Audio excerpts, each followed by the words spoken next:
boa tarde, sejam muito bem-vindos a esta vossa casa. Como sabem, inicia-se hoje formalmente a Semana do Advogado, que em Lisboa vai ter um extenso programa dirigido essencialmente aos colegas, mas não só, dirigido também ao cidadão, com manifestações que vão ocorrer quer aqui em Santa Bárbara, quer também em São Domingos, quer ainda em alguns outros locais, designadamente as confraternizações e a festa que vai haver no dia 18. Aproveito já para fazer aqui duas outras apresentações relativamente a duas ações de formação e informação que vão ter lugar nesta mesma sala nos próximos dias, no dia 15 de maio e no dia 16 de maio. O primeiro sobre propostas de alterações ao processo civil declarativo e o segundo, no dia 16 de maio, sobre a ação executiva reforma em curso.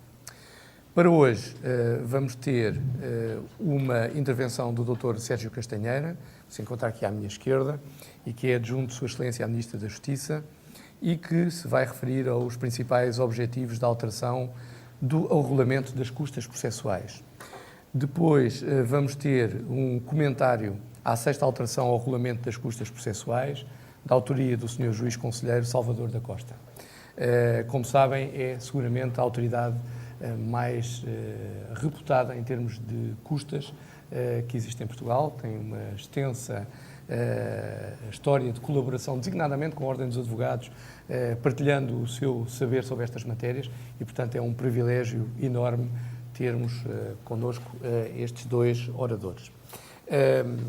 Uma informação prévia relativamente à forma que o Conselho Distrital de Lisboa tem de entender as relações do Judiciário. O Conselho Distrital de Lisboa advoga e pratica uma política de sã cooperação entre os vários membros da família judiciária e, portanto, que aliás é correspondido pelos membros da mesma e, portanto, é um grato prazer podermos contar com a presença dos senhores magistrados, quer judiciais, quer do Ministério Público, nestas nossas ações de formação. Entendemos também que é importante ter uma ação institucionalmente correta e sã com o Ministério da Justiça e, portanto, sempre que o Conselho Distrital de Lisboa puder, para benefício dos advogados, contar com a colaboração do Governo, do Poder Legislativo, das magistraturas, não deixaremos de procurar lançar todas essas pontes, porque achamos que elas são fundamentais para a nossa vida, no nosso dia-a-dia, para a melhoria do próprio sistema de justiça e para a melhoria em geral da legislação. Sem mais delongas, passo então a palavra ao Dr. Sérgio Castanheira, que nos falará, conforme eu disse há pouco, sobre a alteração ao regulamento das custas processuais. Muito boa tarde. Muito obrigado pelo convite que me foi dirigido, na pessoa do seu Presidente do Conselho Distrital de Lisboa, da Ordem dos Advogados.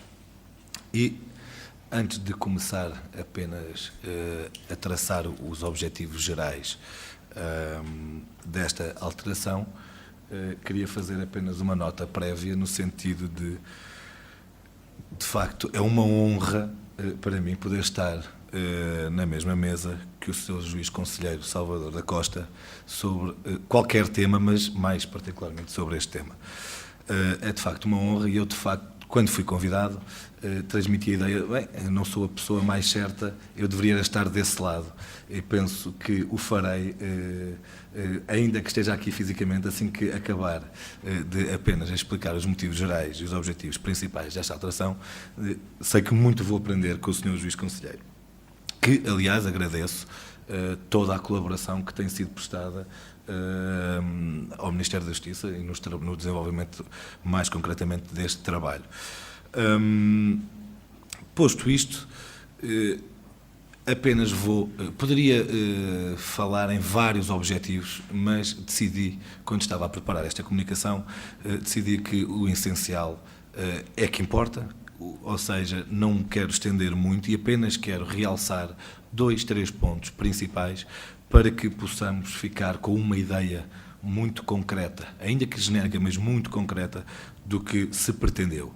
Isto para quê? Para que, diz-me alguma experiência, de que quando começamos a traçar os objetivos de um diploma e nos perdemos em múltiplos objetivos, que depois não conseguimos nós próprios tirar as conclusões se foi ou não um diploma que atingiu os pressupostos da sua existência. Assim, penso que o importante é centrarmos nos mais importantes para depois, então, daqui a um tempo, podermos avaliar se, com a sua aplicação no dia-a-dia, cumpriu ou não, pelo menos, os objetivos essenciais. Isto porque sempre aprendi que uma boa lei é aquela lei que absorve a maior parte dos casos e não todos, porque isso é completamente impossível. Ora, o enquadramento geral inicial surge deste diploma no âmbito do memorando de entendimento celebrado com o BCE, com a Comissão Europeia e com o FMI, tendo em vista, nomeadamente, o Programa de Assistência Financeira à República Portuguesa. Portanto, é neste âmbito, é neste contexto que surge, desde logo, a necessidade de criação e de alteração do Regulamento das Custas Processuais, que, já dizia no memorando de entendimento, 2 objetivos principais. Entre outros, mas os 2 que eu queria destacar é a padronização das custas judiciais do regime, portanto, um regime padronizado, e a introdução de custas judiciais especiais para determinadas categorias de processos com o objetivo de aumentar as receitas e desincentivar a litigância de má-fé. Portanto, ponto número 1, temos a padronização do regime. Ponto número 2, o desincentivo à litigância de má-fé. Ora, todos nós, eu também sou advogado, todos nós sabemos que assim que acabamos de elaborar o articulado, que na parte final, quando estamos a calcular a taxa de justiça, logo o grande problema é, bem, qual é o regime que íamos aplicar? É o da código, é o das custas, pior, se isso para um advogado, quando vai instaurar uma ação e tem que saber se está isento ou não, qual é o regime aplicável, já é complicado, ou já era complicado, imagine-se a fazer a conta no tribunal, no dia-a-dia, com centenas de processos em cada secção dos nossos tribunais. Ora, a padronização das custas judiciais visa, portanto, a aplicação do mesmo regime de custas a todos os processos judiciais pendentes e independentemente do momento em que os mesmos se iniciaram. Isto porque, nas sucessivas alterações ao regime das custas processuais, entretanto e anteriormente efetuadas, a opção do legislador tinha sido sempre, como regra, considerar que as alterações não eram aplicáveis aos processos pendentes, isto é, apenas tinham aplicação aos processos que dessem entrada nos tribunais após a publicação e a entrada em vigor da respectiva alteração. Ora, na prática, tal representou que o regime de custas aplicável ao processo é o regime vigente no momento em que o mesmo se iniciou, não sendo afetado, tal processo, pelas alterações posteriores. Esta solução, como referi, levou a uma multiplicação de regimes aplicáveis aos nossos tribunais, tornando a sua identificação e aplicação uma tarefa cada vez mais complexa. Ora, a uniformização permite uma simplificação do trabalho de todos os operadores, de todos os parceiros judiciários, e é efetuada como, neste regulamento, o Sr. Juiz Conselho vai ter a oportunidade de, especificamente na especialidade, de analisar, e eu deixo só aqui uma linha de orientação. Esta uniformização de regimes é efetuada neste diploma através de uma norma transitória que determina a aplicabilidade do regime previsto no presente diploma aos processos pendentes, tendo em conta as regras distintas que lhe sejam aplicáveis. Para tal efeito, foram identificadas as diferenças que existiam entre os diversos regimes que estavam a ser aplicados e o regime novo. Depois de identificadas estas diferenças e definidos os procedimentos necessários à aproximação de todos eles, criou-se uma regra que vamos ter a oportunidade de analisar, em que tenta, e que estou convicto de que conseguirá, padronizar e harmonizar todos os regimes, sendo certo que para nós agora só temos que nos preocupar com este regime. Cumprido este primeiro ponto, e passando então ao segundo objetivo, relativamente à litigância de má-fé, e por se considerar, nomeadamente, que os valores atuais das multas são desadequados e insuficientes para dissuadir comportamentos abusivos ou manifestamente dilatórios, procedeu-se ao aumento dos respectivos montantes mínimos e máximos, possibilitando desta forma ao juiz aplicar sanções que permitam combater o uso reprovável dos meios processuais. Portanto, estes são os dois objetivos principais, diria eu, mas não são os únicos. E eu, com a aplicação da norma, daqui a uns tempos poderemos ver se foram ou não cumpridos.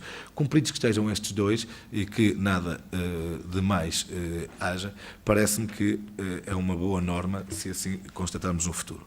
Ainda assim, queria apenas lançar para o ar, sendo certo que o Sr. Juiz Conselheiro fará mais especificadamente, uma ou duas alterações que nós fizemos, que foram efetuadas, apenas para corrigir certos pontos mais específicos que o regime continha. Dentro destas alterações, aquela que terá maior impacto e que nós, numa primeira leitura, numa breve leitura pelo diploma, conseguimos logo alcançar, é a revogação da conversão da taxa de justiça paga em pagamento antecipado de encargos. Portanto, termina-se com este mecanismo, que era um mecanismo altamente complexo e que acabava por ser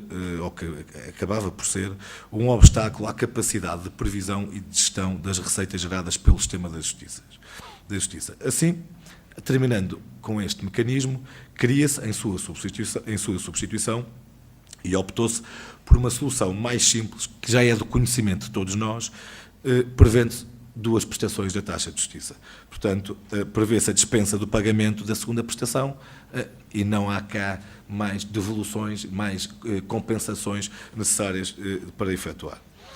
Torna-se, portanto, um sistema, até porque o passado assim o disse, um pouco mais simples e menos burocrático.